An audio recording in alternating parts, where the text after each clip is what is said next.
Tes, cek sound. Ya, teman-teman, selamat datang kembali di channel saya. Oke, jadi langsung aja ke pembahasan ya, teman-teman. Oh ya, mohon maaf sebelumnya. Jadi di minggu-minggu kemarin sempat ada market dump ya, Bitcoin atau market kripto secara keseluruhan. Nah, hari ini kita akan bahas. Kita mulai dari indeks Fear and Greed ya. Jadi teman-teman, terakhir saya buat video itu level Fear and Greed itu masih berada di warna kuning ya, atau di sekitar 50-an. Artinya masih normal ya. Nah, saat ini atau bahkan kemarin juga sempat masuk ke hampir 30-an ya. Artinya sudah ke area fear atau ketakutan. Nah, ini banyak faktor ya teman-teman. Jadi banyak dipengaruhi oleh salah satunya kemarin dari governance-nya Jerman jual beberapa Bitcoin atau banyak ya, banyak Bitcoin. Kemudian juga ada FUD lah atau sentimen berita-berita yang membuat sentimen negatif seperti Mt. Gox yang katanya mau apa ganti rugi atas kerugiannya yang di masa lalu gitu ya. Nah, di foodnya itu mereka bilang bahwa nanti akan ada penjualan besar-besaran sebagai ganti ruginya gitu. Nah, saya juga akan sedikit confirm sekilas aja. Jadi Jerman juga di minggu-minggu kemarin memang menjual banyak Bitcoin. Namun secara inflow Bitcoin itu ternyata masih lebih besar dibandingkan Jerman menjual ya.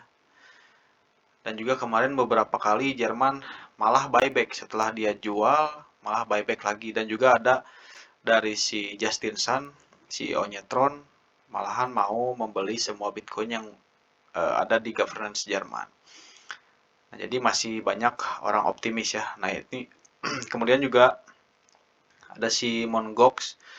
Nah, ternyata teman-teman dia akan membayarkan ganti ruginya itu secara bertahap ya. Jadi tetap dengan strategi. Jadi tidak sampai menimbulkan penjualan besar-besaran ya. Nah, itu jelas. Jadi dua berita itu mungkin FUD yang memang bertujuan untuk menurunkan harga Bitcoin itu sendiri. Oke, nah kemudian kita langsung aja lihat ke bagian chartnya. Nah teman-teman, jadi di video sebelumnya, jadi saya intens sekali ya di sebulan terakhir membahas tentang bagaimana harga Bitcoin selanjutnya. Nah sebetulnya memang tren penurunan ini sudah terprediksi ya di video-video sebelumnya. Nah ini saya menggambar beberapa coretan-coretan gitu ya. Nah, di sini terlihat Bitcoin turun terus. Kemudian di sini ada momentum untuk Bitcoin memutus tren penurunannya ya. Jadi trendline ini diputus di breakout dan bahkan dia breakout sampai ke resisten. Nah, disinilah food terjadi. Nah, food ini di sini terjadi nih sampai dia penurunan ya. Nah, kemudian dia sampai mencapai titik terendah di sini nih. Nah, di sini lalu dia mencoba retest beberapa kali namun masih gagal ya. Karena mungkin foodnya masih terjadi. Oke ya, saya juga bahas sedikit ya. Jadi sebetulnya food ini atau level fear and greed ini biasanya menyaring dari investor besar atau investor legend lah ya, investor yang sudah berpengalaman dengan investor retail yang baru masuk biasanya 3 bulan sampai setahunan gitu ya. Nah biasanya investor-investor baru ini ketika melihat fear atau level ketakutan yang baru mulai, ini biasanya dia langsung cut loss, mereka langsung cut loss. Gitu teman-teman. Jadi, nah ini juga bakalan dimanfaatkan oleh investor-investor government atau institusi, sorry.